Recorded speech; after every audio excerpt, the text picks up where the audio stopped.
Election day fallout for a self-described out and proud lesbian who voted for Donald Trump. The queer people have turned their back on me, and I'm queer. So it's very painful. Tanya Tsikanovsky worked for the Hillary Clinton campaign in 2016 and voted for Joe Biden in 2020. She claims longtime friends and members of her LGBTQ basketball team started pushing her out. Ever since I publicly said that I was voting for Trump, I am no longer welcome in the social spheres that they provide. So if there was a birthday party that was coming up that I was invited to, I'm now not allowed to attend.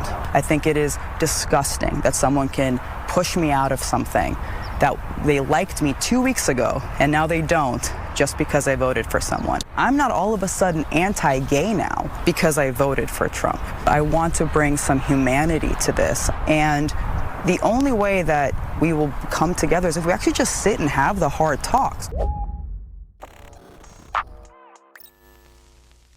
You just heard from Tanya Tsikanovsky, a lesbian Trump supporter who's devastated after all of her friends in the LGBTQ community abandoned her after she voted to take away their rights. Now, she went on to explain in that video how she herself was actually one of the people back in 2016 who didn't want anything to do with people that voted for Donald Trump.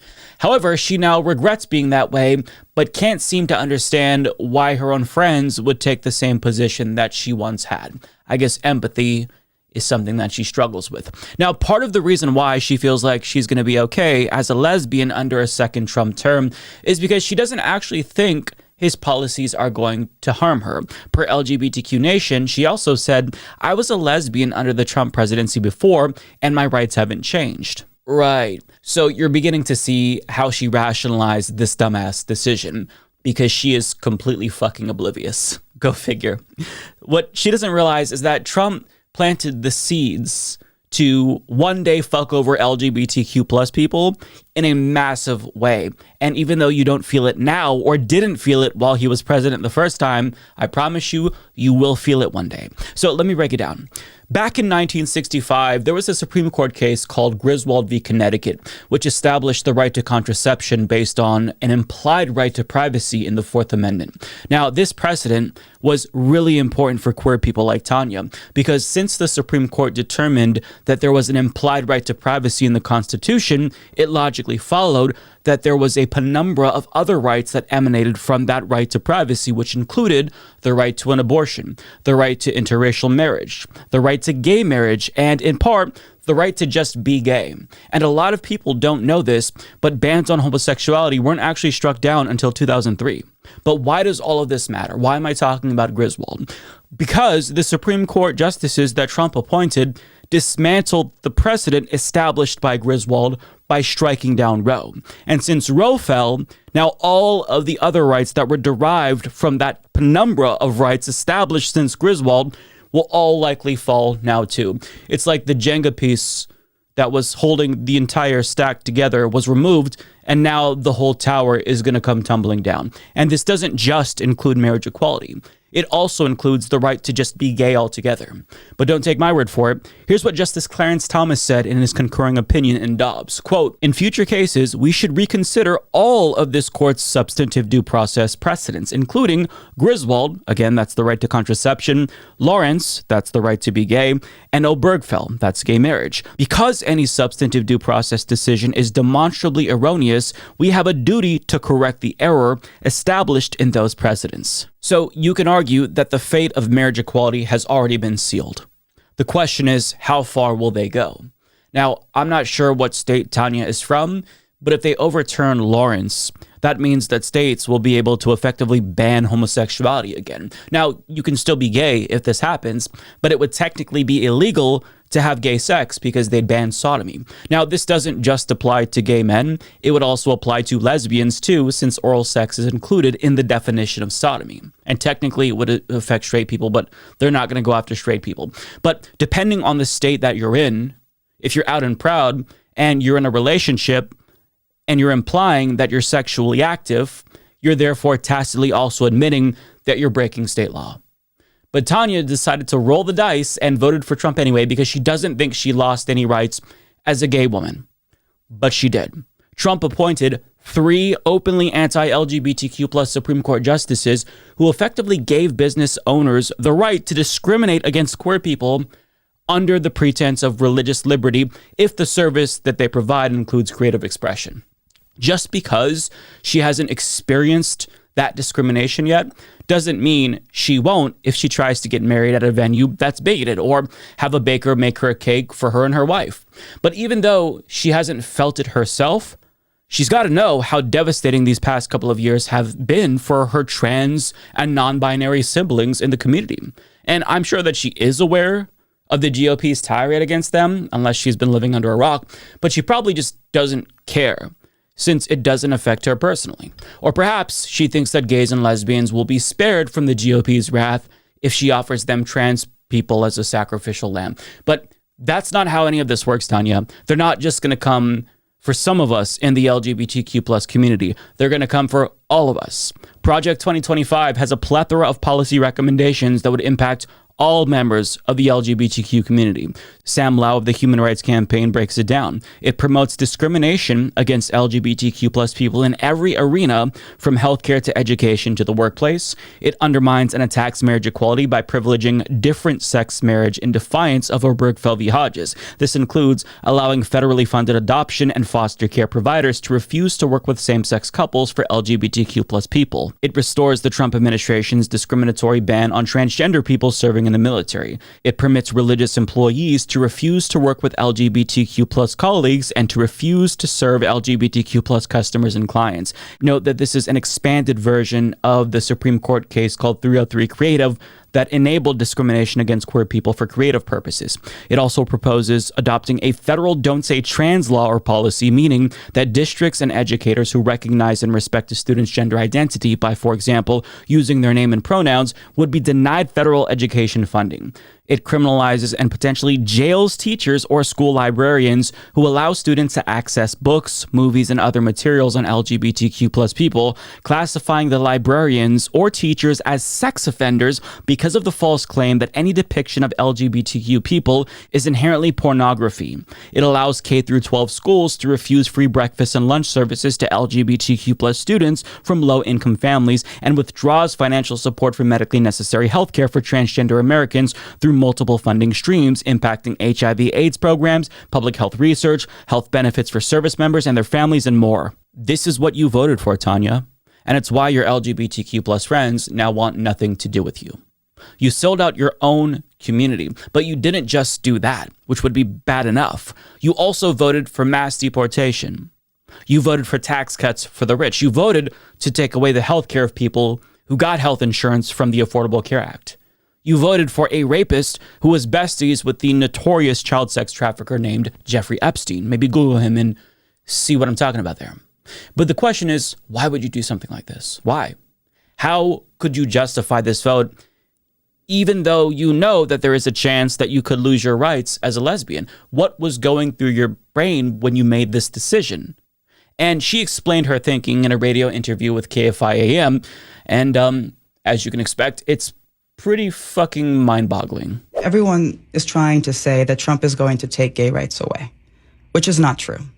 But let's hypothetically say that were true. Let's say marriage equality was now on, potentially could not happen. But I'm also still a Jew. So if I would be faced with making a vote, I have to choose at that point whether I'm going to vote to protect the lesbian in me or the Jew in me. Now, my priority is to protect the Jew in me. Why is that somehow less of an issue than someone else voting to protect themselves? I think it's so selfish that so many Democrats feel like their own struggle is the only one that matters and no one else's does. And if someone else does happen to vote for their own struggle, they don't want anything to do with you. I don't look at someone that voted for Kamala and think that they somehow don't care about me or they don't want what's best for me. No, they voted for themselves, and I respect that. Why don't I get that same in return? And so, when Elon Musk retweeted my story and said that it's a cult, it is. It's absolutely become a cult, and it's horrifying and very sad. I'm sorry, but what the fuck are you talking about?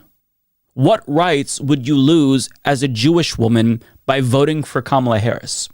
79% of American Jewish people voted for Kamala Harris. So what exactly did you see that they didn't? What would you stand to lose by voting for Kamala Harris? Kamala Harris is married to a Jewish man. Trump surrounds himself with actual anti-Semites like Steve Bannon, who didn't want his kids to go to school with Jewish students. Trump's first buddy, Elon Musk, who retweeted you, also tweeted about how Jewish elites are importing immigrants here to replace white people. You know, that's the Great Replacement conspiracy theory promoted by white supremacists and Nazis that's now essentially mainstream in the Republican Party. So I'll ask again, what the fuck are you talking about, Tanya? Well, she did explain a little bit more about her thinking in the interview that we saw with Fox 11, and you're not going to be too surprised. But after recent pro-Palestinian protests at college campuses, she says she started thinking differently about the Democratic Party. What was it? Israel. I am a Jew, and what was happening on campuses is abhorrent. I think that they should have sent in the National Guard as soon as Jewish students were getting blocked from campuses. So Tanya began sharing her newfound support for Trump on Instagram. Got it. Now, back in June, she also showed off this tattoo of an Israeli flag that she got on her leg, and she posted this on Instagram. And I think now it's pretty clear that, much like Brianna Wu, she became radicalized by Israel's genocide in Gaza. And even though Kamala Harris full-throatedly supported that genocide and likely lost Michigan, at least in part due to her administration's complicity with said genocide, Tanya doesn't think that Democrats are doing enough to support Israel's genocide, I guess. And even though this is kind of similar to Brianna Wu's radicalization, it's somehow dumber because Brianna Wu still voted for Kamala Harris because she knows that the Democratic Party supports Israel. But Tanya thought, well, they're not supporting Israel enough, even though they're giving them everything that they need to carry out this genocide in Gaza. So I guess I'll go with the fascist who will let Israel do more damage and annex the West Bank. I mean, I don't know her thinking, but I know that her thinking is deeply disgusting and genocidal and fascistic. And the turning point for her was the campus protests, apparently.